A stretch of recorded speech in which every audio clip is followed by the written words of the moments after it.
waking up and dancing all day with a loved one from dawn to dusk. Then, you wake up to a brand new day and discover that they're gone. The person who made you laugh, smile, and gave you a reason to get up every day has simply disappeared. Just like that. Hi everyone, my name is Jasmitha Gengajeevan, and I'm here to talk about how grief is quietly overtaking a person's life. Last year, in 2025, my dad died. I was only 10 years old. As the oldest of 3 children, I quickly discovered that people expected me to be the strong one. They told me I needed to support my mom and my younger siblings.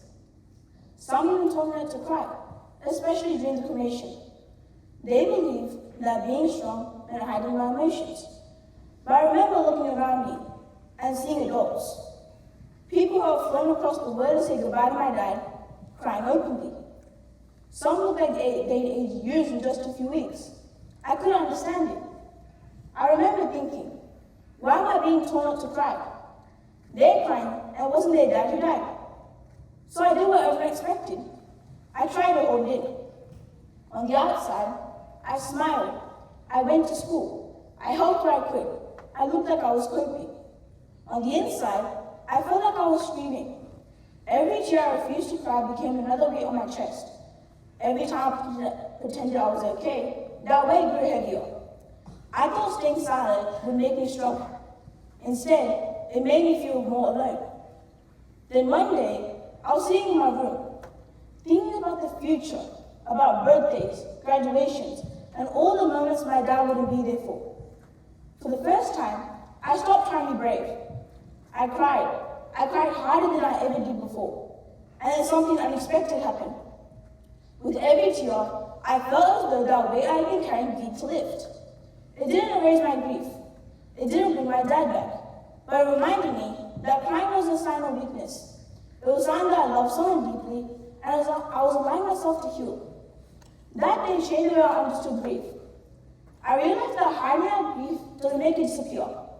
It simply buries it deeper.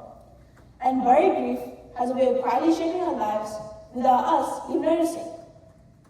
So what's the solution? We can't stop grief. It's one of the few experiences that every single one of us will face.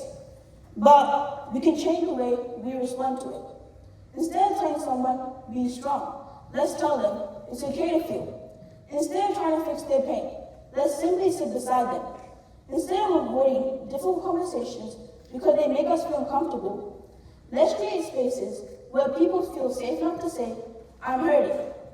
As a society, we've become so focused on helping people move on that we've forgotten to help people move on through their grief. Healing isn't about pretending the pain is gone. It's about learning to carry the love and loss together. Today, I'm asking each one of you to make a small change. The next time someone you know experiences a loss, don't rush to find the perfect words. You don't need to say, everything happens for a reason, or they're in a better place.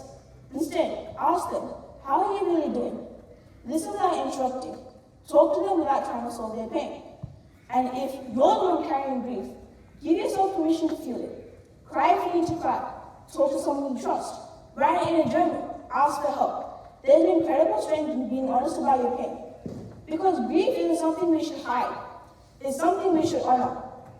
If there's one thing you can change about grief, it's giving someone the permission to feel instead of holding it in. My dad taught me many lessons while he was alive, but the greatest one came after he was gone. I learned that love doesn't end when someone's life ends.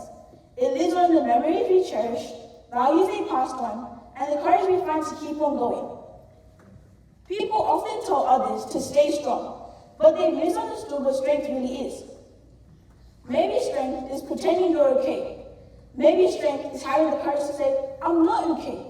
Maybe strength is allowing yourself to cry, to talk, to ask for help, or to simply sit beside someone who understands. Because grief doesn't need to be fixed. It needs to be felt. Whether you share your grief with a parent, a relative, a teacher, a trusted friend, or even in the quiet of your own room, giving yourself permission to feel is not giving up. It's the beginning of healing. If there's one thing I hope you take away from today, it's this. Don't measure someone's strength by how little they cry. Measure it by the courage it takes for them to face their pain instead of hiding it. Thank you.